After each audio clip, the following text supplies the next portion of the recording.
been used almost as much as AI in this session the last 3 days. It's been sovereignty. So I think it's good that we get 24 minutes and 47 seconds to discuss what sovereignty is about.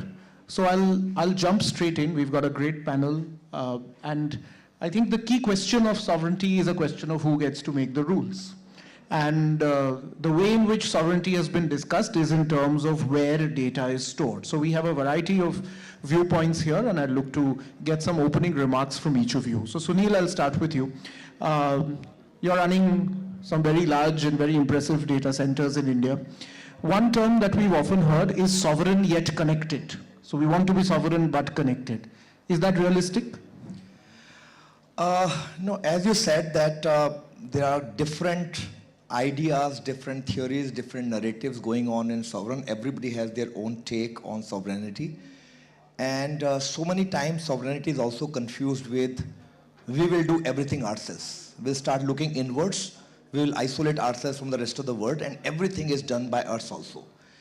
I think let's understand any and every technology stack. AI is now the latest one. You will always have interconnectedness, interdependencies across the world. Somebody will be good at making chips. Somebody will be making raw material for the chips like gases and maybe rare earths. Somebody will be making models. Somebody will have great data sets. Somebody will be very good in making applications, agentic AI.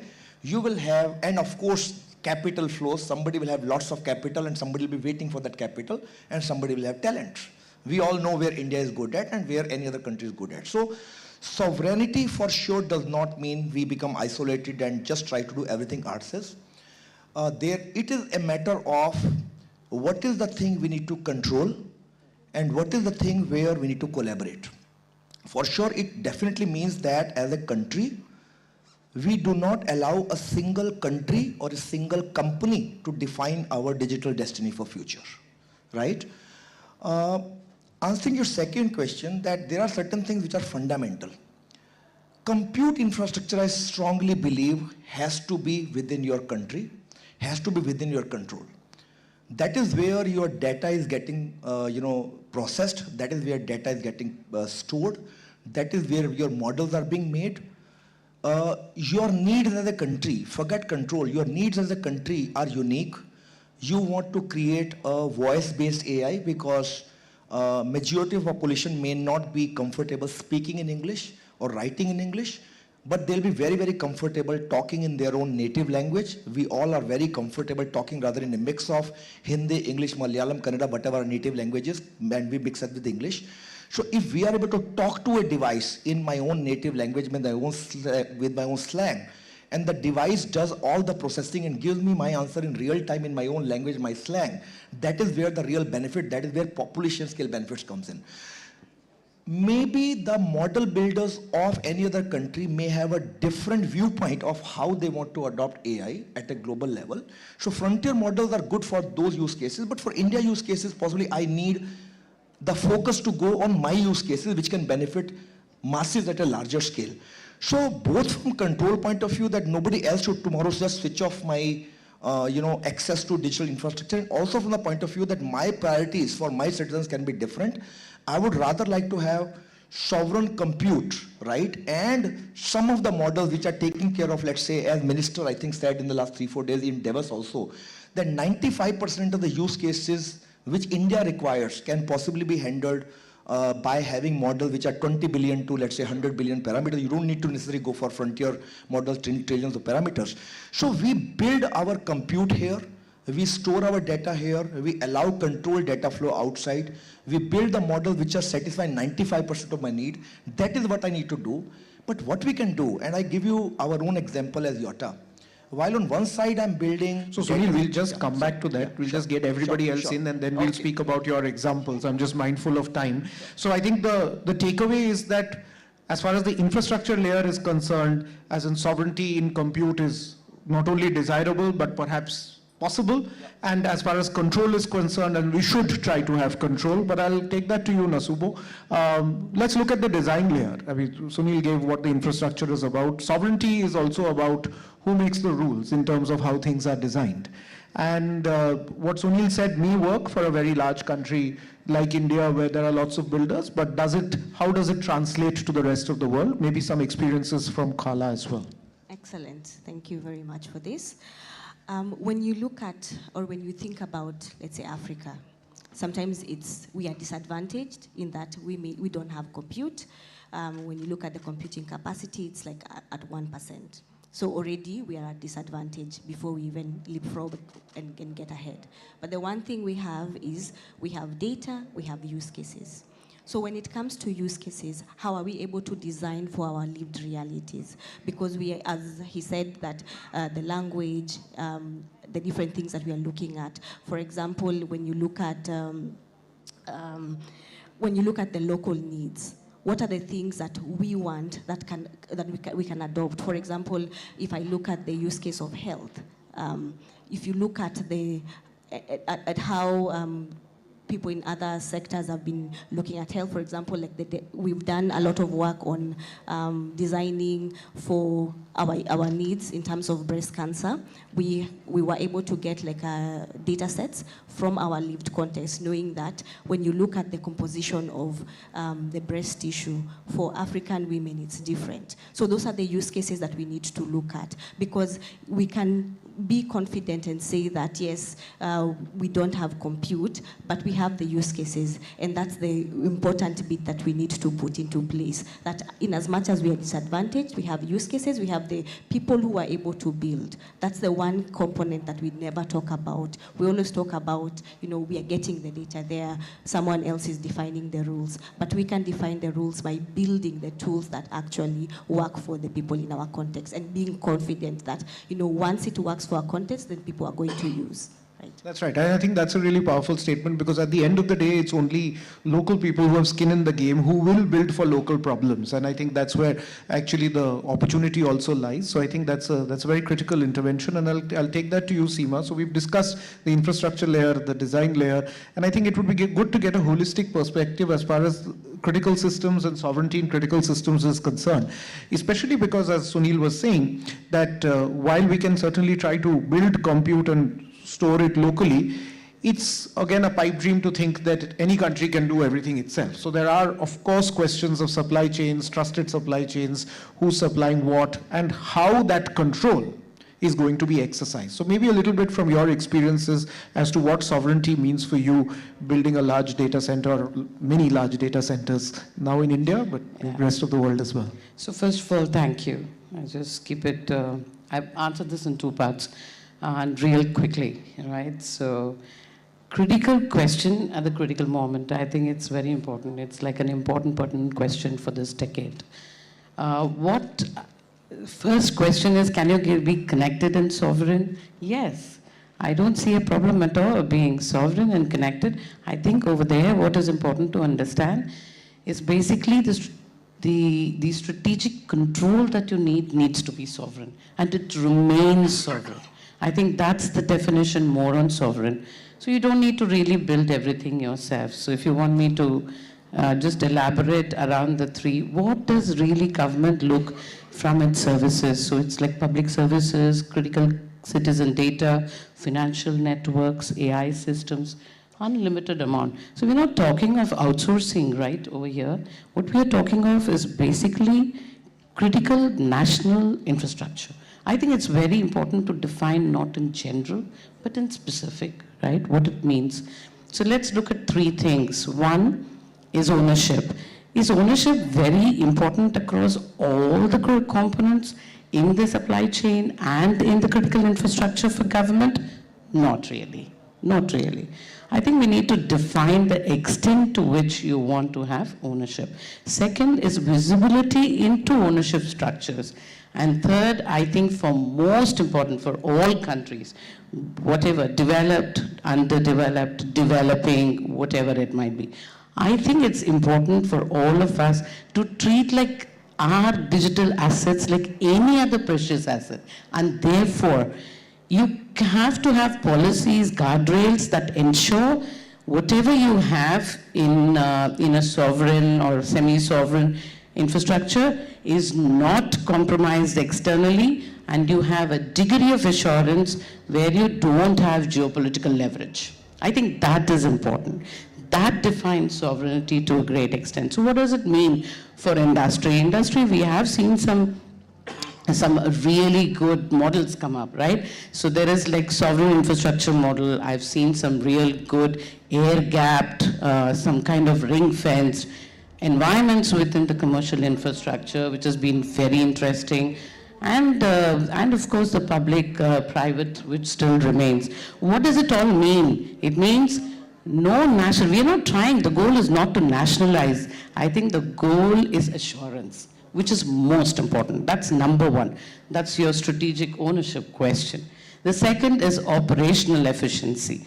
I think over here, yes, degree of sovereignty does matter. It goes well beyond a few definitions of infrastructure that we have. I think what is important here is to ensure the extent of operational control, look at efficiencies of operational control, the components within operational control that can be sovereign. So what does it mean for industry? We need to build things that are transparent, traceable, and also observable. I think that is the core to your design. That is sovereign design, then you decide how you want to implement it. Right? So the second thing, what does it mean? It means trust. So trust is not paper-based. Trust can only be engineered, and it needs to be verified, in my opinion.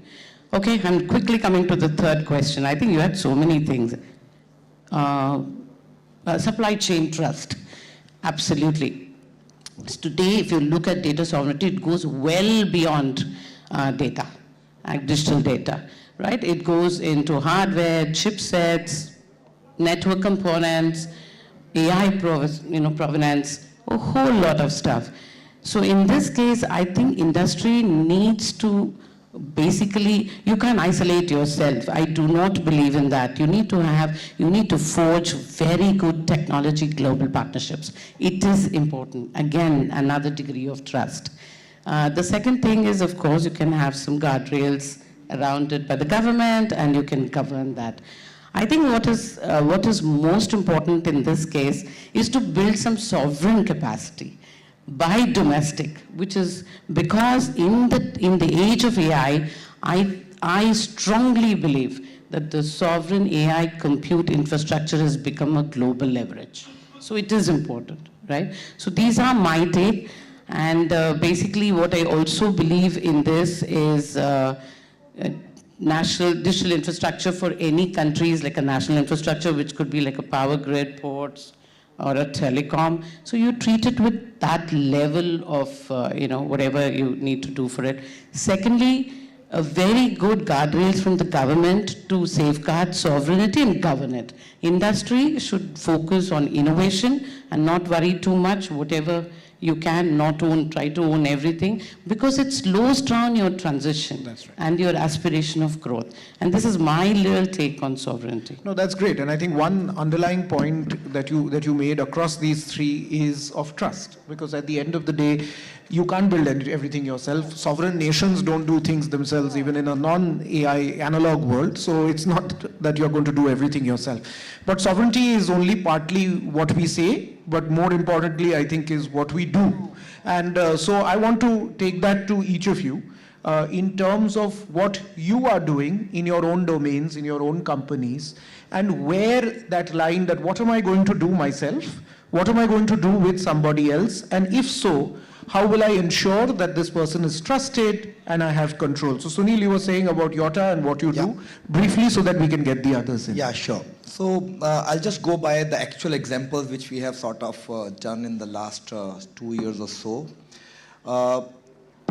Last week we inaugurated and made open to the world that India's AI language platform, which I think every government entity is using, Bhashini. We actually migrated that from a hyperscale cloud operator to our cloud. It's a combination of a whole lot of general compute services and AI and GPUs and all, on which all those language models are working, which are giving real-time translation services. Now, their purpose, considering that it is a digital public infrastructure, they were very, very clear that At no point of time we want to be dependent on the platform service of a hyperscale operator, because that makes stickiness that you cannot come out of that platform. Whether it is a hyperscale platform or for that matter Yotta's platform, they don't want to remain dependent on only one entity. They wanted to be independent. They wanted a choice. We ended up not only giving them the physical infrastructure, which was obviously local in my data center, but we ended up creating almost, I can say 30 or 40 different technologies we developed, put it on their virtual machines in their environment in my data center, and brought them into their control. They were not using PaaS anymore.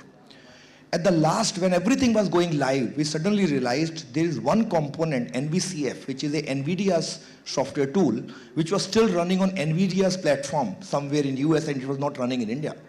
And then they said, even though it is all fine, NVIDIA is my biggest technology supplier, giving me GPU, software, everything. But they said, no, this cannot go.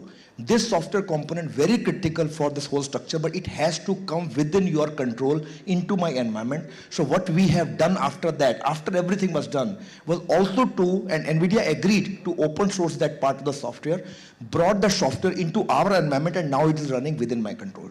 So what this example is telling, I'm just in same breath, I'm telling you same thing. I'm using the best of the foreign technologies. I'm using NVIDIA's technologies. I'm using, of course, open source technologies. I'm using Microsoft technology. We have great partnership with Azure. I'm using Amazon's technologies. But I'm not using these technologies in the public cloud. I'm using their technology stack within my ring-fenced walls, within my GPU and CPU compute infrastructure. The access control of these technologies firmly lies with me. No third party is able to log into my system and control or dictate what will be running and what will not be running. And that, I think, is the real balance, that you use the best technologies. These guys have spent hundreds of years, put billions of dollars in creating great technologies. We must benefit for that.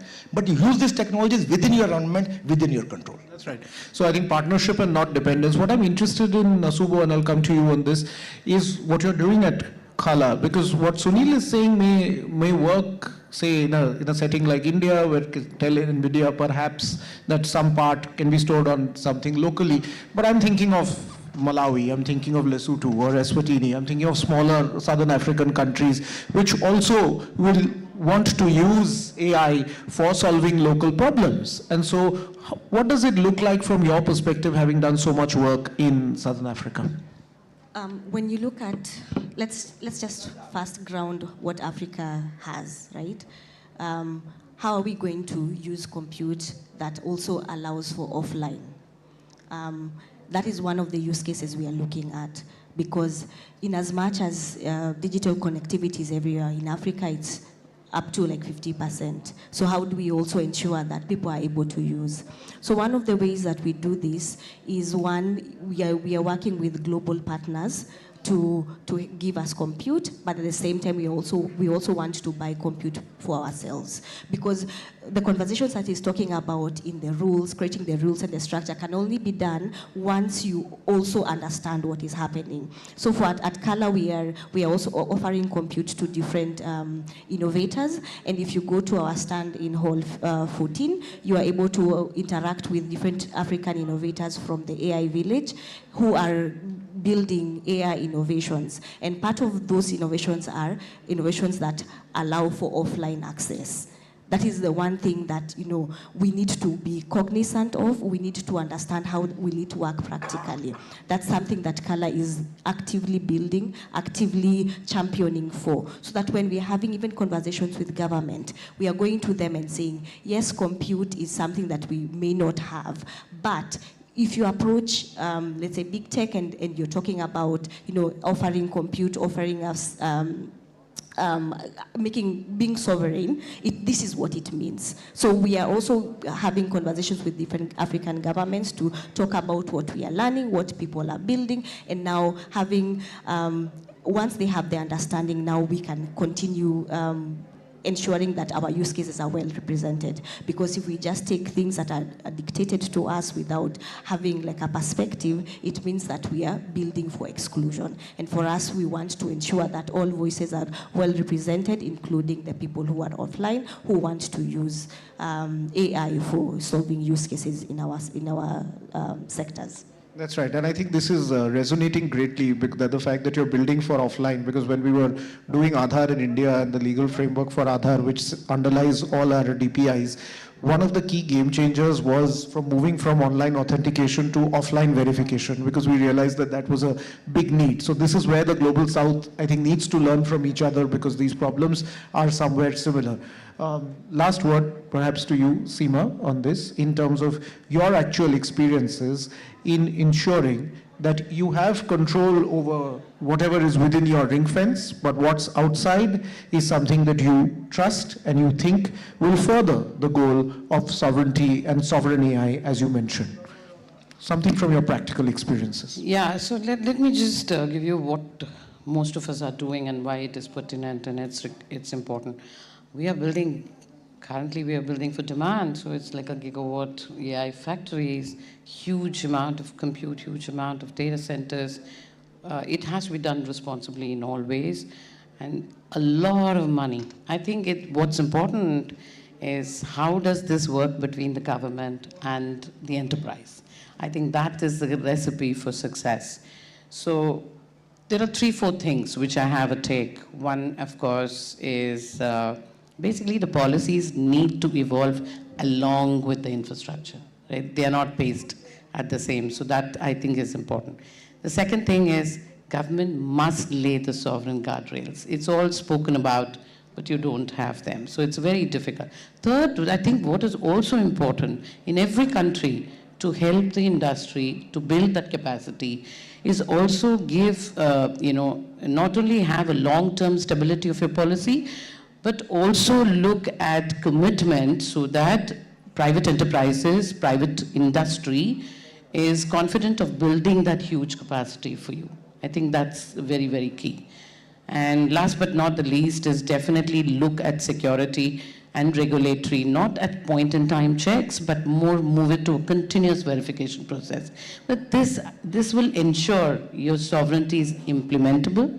You can also, kind of enforce it and get the best results out of it in terms of outcome. My closing remarks. One, of course, I did speak about before, in terms of how you treat this asset. You got to treat it like any other national asset. Second is government needs to extend that hand in becoming an absolute sovereign partner or a public-private partner to the industry. And third, as industry needs to really focus on innovation, scale, time to value, time to market. I think that's where your sole energy should go.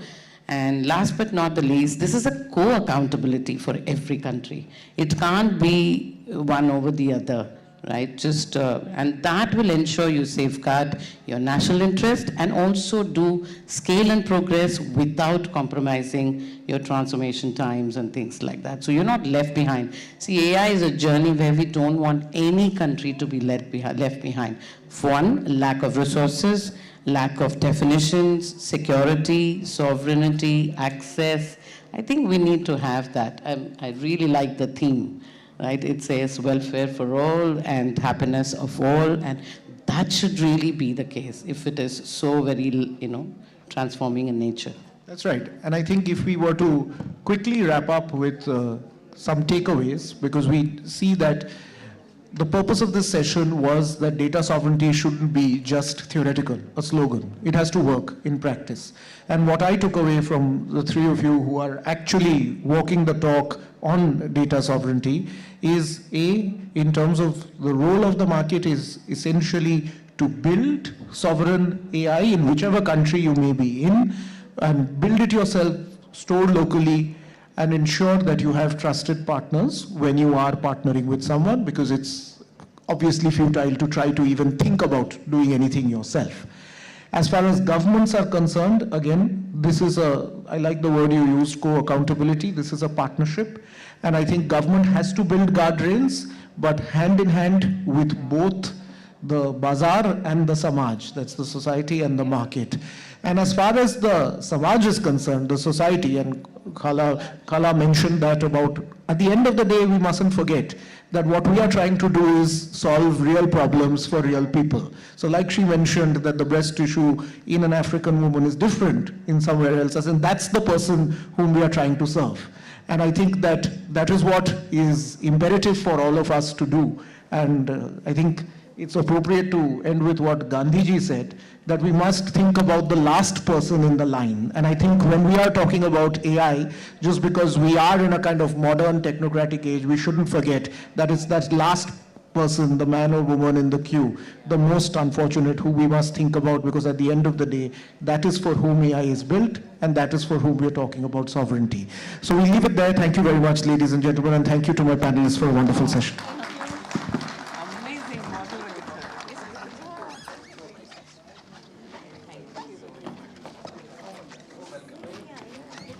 Thank you. Please, could you all please wait for a second? I'll just hand over your memory. Oh, thank you so much. Thank you so much.